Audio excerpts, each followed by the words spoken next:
i-share ko sa inyo kung paano mag-test ng distress button sa Inmarsat C.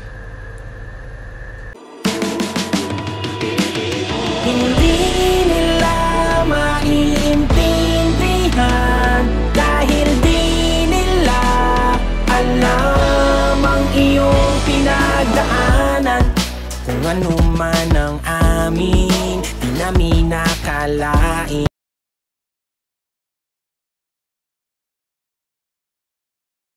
Magtitest tayo ng distress button test. Yan. Yung ano mo lang is Alt-E. Alt-E. Tapos lalabas yung distress button test. Tapos enter mo lang. Yan. Distress button test. Distress button are under test now. Press distress button to test it. If real distress alert to be sent, cancel the test mode. Distress button test are under test. So, i-open mo lang to. Tapos, pindutin mo yung 3 seconds. Yan. Magtitest tayo. Hanggang 4 seconds.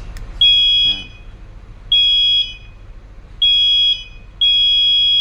Yan.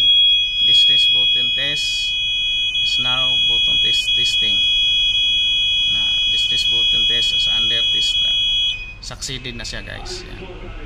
A few moments later.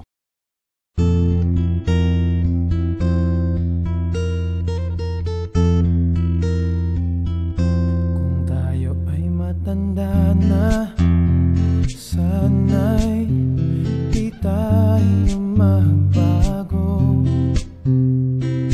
Kailanman, nasan man, ito ang pangarap ko. Makuha mo pa kayang